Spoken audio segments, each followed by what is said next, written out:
Hi, I'm Rebecca. And I'm Ralph. Before we go further, let's hear a little about Processwork's history. And how things developed from Processwork to Worldwork. Again, we asked the filmmaker to design and narrate this section in her own voice. We hope you'll enjoy it.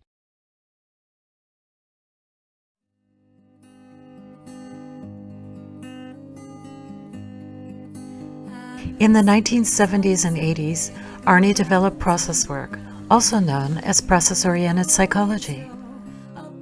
A basic philosophy behind Processwork is Taoism, the ancient Chinese philosophy of noticing and adjusting to the flow and constant changes of nature.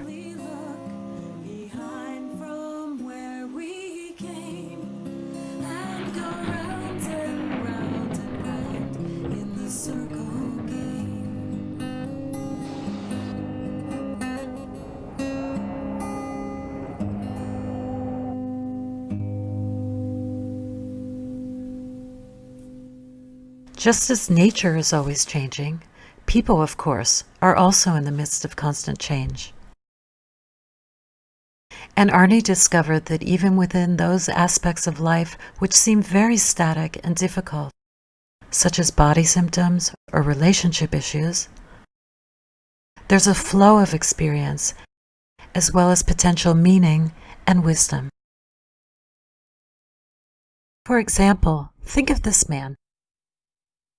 Normally, he's pretty shy and kind of uncertain about himself. Now, imagine that he has a headache. Ouch!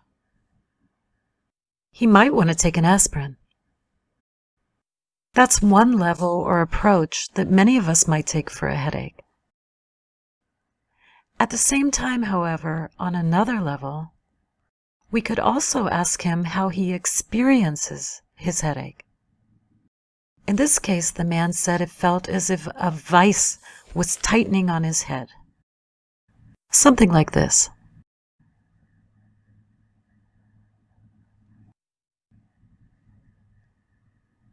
Ordinarily, he experiences himself as the victim of his headache or vice. But with a little encouragement, he could also try to identify with the energy of the vice itself. When this man tried to do that, he expressed the energy of the vice in this way with his hands. And while he was doing that, he suddenly realized that he wasn't only shy, but that he actually had a lot of strength. And at an even deeper level, he experienced that strength as an inner sense of certainty and solidity. In other words, his symptom is not only a static and difficult state, but it's also a process in the midst of unfolding that contains its own messages and wisdom. In the beginning of Processwork, Arnie applied these ideas to various areas of application, including, for example, dream and body work, movement work, working with people in coma and near-death conditions, relationship work, and working with people in extreme and altered states of consciousness, and many different areas as well. All of these areas are connected with the idea of process and following nature.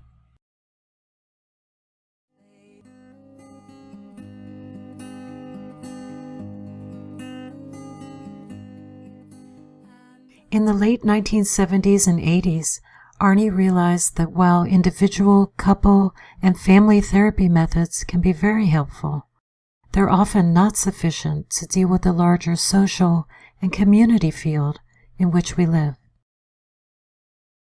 particularly when we find ourselves in social, political, or cultural turmoil.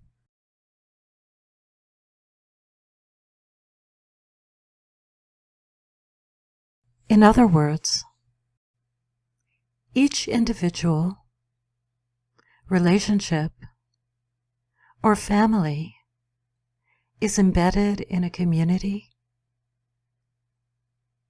a nation, and a larger world,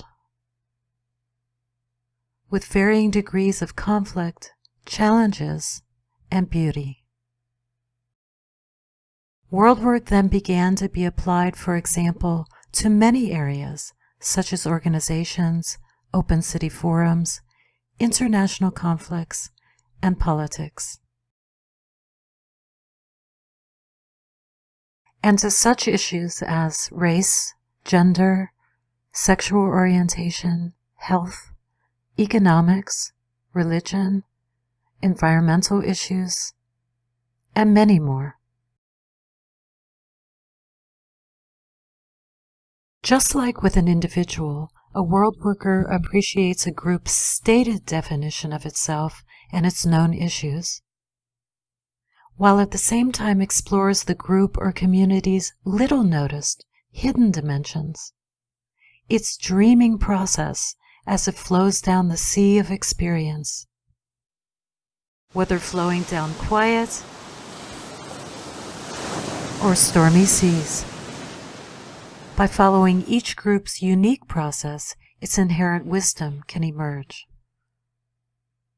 Therefore, even in the most intractable and seemingly static conflicts, there's potential for wisdom, sustainable resolutions, greater community, and teamwork.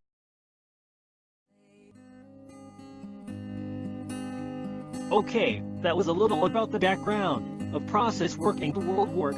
Now, let's begin to explore Worldwork. One of our friends will take us further, starting with a brief overview. We'll see you later.